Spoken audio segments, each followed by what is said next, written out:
Et voilà une difficulté à laquelle on ne pense pas quand on fait ce genre de système. Il fait 2,20 m de haut, ça veut dire qu'il me faut une pompe capable de refouler l'eau sur 2,20 m. Et ça, c'est pas si courant, c'est plutôt rare. J'avais prévu utiliser par exemple cette pompe-là.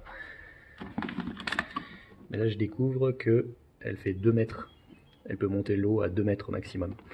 Donc je vais me rediriger vers des pompes plus petites qui montent à 3 mètres. J'aurai un débit plus faible, j'espère qu'il n'y aura pas des conséquences par rapport à ça, donc on va voir. Donc pour la suite j'ai acheté une poubelle dont j'ai découpé la partie haute pour que ça rentre en dessous.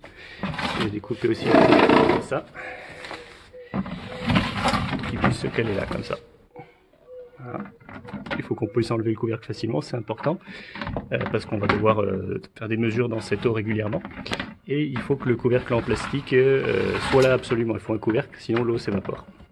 Il faut que le bidon soit noir et pas transparent, sinon des algues peuvent se développer dedans. Donc ensuite, j'ai fait des trous. Donc j'ai fait un trou ici en dessous, je sais pas si on voit bien. Donc un trou en dessous là du tuyau, et sur la partie haute, j'ai fait un trou au-dessus. Voilà. Donc l'eau coulera par le trou qui est en dessous, sans que l'eau stagne. Et elle arrivera par au-dessus, comme ça pas de risque de fuite par rapport à des jonctions ou autre. Glisser un tuyau dans le trou, il descend là, et là j'ai le trou, et donc il me reste plus qu'à mettre le tuyau dans mon bidon, et le bidon en dessous du trou. Donc dans le bidon, je vais mettre de l'eau, et je vais mettre une pompe au bout du tuyau, et après cette pompe va envoyer l'eau, qui va circuler et qui va retomber dans le pot.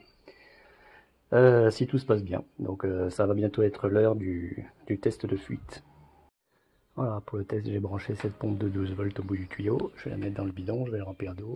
Et là, de ce côté-là, j'ai les fils. Et eux, je vais les brancher à l'adaptateur et à la prise. Voilà, donc c'est en marche. Pour le moment, je constate aucune fuite. Ce que une très bonne surprise parce que bon, on a 1, 2, 3, 4, 5, 6, 7, 8, 9, 10, 11, 12, 13, 14 jonctions et 0 fuite. C'est magique, magique, magique. Donc on entend bien l'eau serpenter et elle tombe ici par le trou, comme prévu. Ça marche, tout marche comme sur des roulettes. Une petite technique pour qu'il y ait moins de bruit. Donc c'est un tuyau. Vous voyez, l'eau coule pas dedans. En fait, je l'ai entaillé pour mettre un demi-tuyau que j'enfonce dedans. Comme l'eau coule le long, elle va tomber plutôt ici, ça va couler le long. Et donc du coup, ça fait pas une grosse hauteur de chute. Et donc du coup, ça fait pas de bruit. Voilà, essentiel pour l'hydroponie à mon avis, parce que il faut l'allumer souvent, longtemps, et donc il faut pas que ça fasse trop de bruit, quoi. Donc j'ai mis des croix à intervalles réguliers, un peu au pif. Ici, je les ai mis assez rapprochés parce que on pense c'est pas une partie où la hauteur des plantes va pas être très haute, donc ce sera des petites plantes. Là, il faudra les éloigner un peu plus. J'ai rapidement renoncé à faire quelque chose à 45 degrés. Je pense que je suis pas assez précis pour faire quelque chose de propre. Et j'ai peur d'avoir des trous qui aillent trop vers le bas et que l'eau déborde par le côté, alors tant pis.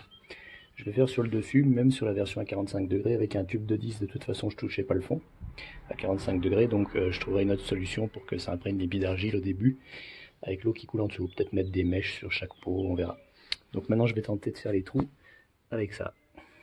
Et ces espèces de forêts pas chères. Je vous dirai si ça a marché. Ça a marché. Par contre, pour pas que la lame se coince et s'enlève, il faut la faire tourner dans l'autre sens, dans le sens positif plutôt que le sens de serrage. Sinon, les lames se coincent trop facilement. Ça commence à avoir de la gueule.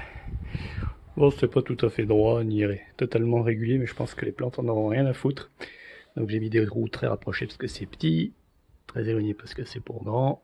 Plante moyenne. Pareil, et celui-ci un peu plus sur le côté parce qu'au-dessus, bah, il y a une poutre. Maintenant, je vais passer un coup de papier de verre pour ébavurer, lever les saloperies parce que c'est comme ça. Et ensuite, comme il y en a beaucoup de poussière qui est tombée à l'intérieur, voilà, on voit, et ben là, je vais passer un coup d'aspirateur, je pense. Résultat, tout limé, tout propre, avec l'eau qui coule dedans.